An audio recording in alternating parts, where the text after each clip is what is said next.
Good morning सांग मैंने आज मोर राति 4:30 उठी कहीं आम पे आसिक डाकिले दीदी आस जा चलवाई आम सांगे सांगे बाहरी आसलु आम केनाल बंध को चलवाक आम आसला बेलू खाली आम नुहे आम सहित आहरी बहुत पिला भी चलुं खाली पिला नुहे बड़ लोक मैंने भी चलुँच सका चलतु भी बहुत भल देहपाई देन आम 3 ରୁ 4 किलोमीटर जाइलु मॉर्निंग वर्क रे तापर आम पिला माने आसिक एक्सरसाइज भी करथिले कहीं आम रोड साइड रे सफा होगी भल भल चेयर सब पड़ जाइए बसा उठा करने से एक्सरसाइज कले कलापर आम फेरी आसलु पुणी आम गाँव को गाँव दृश्य तो सका सका पूरा अलग थाए जमीक सूर्योदय हो आउ लोक मैंने फूल तोड़ापी आसवे कि लोक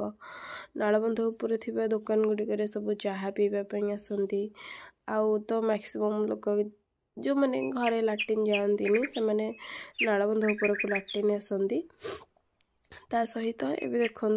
सकाळ दृश्यटा केते सुंदर थिला आउ सकाळ दृश्य देखि सारिकी आम ए चली आसिलु आसला परे आम बाटर स्कूलटा पड़िला तो आम स्कूल को भी टिके देखी खुशी लगिला आउ पिला मनर किंतु मन दुख थिला से माने पुणी आज स्कूल आसीबे बोली तापरे आसला बेलू रोड साइड रे एठी गोटे हजारी फूल थिला आ आम से समस्त गोटे गोटे फूल चोरी करके नहीं आसिलु आ मु सेटा आनिकी मो बोन को दे देली आ एटा आज थिला morning blog thanks for watching.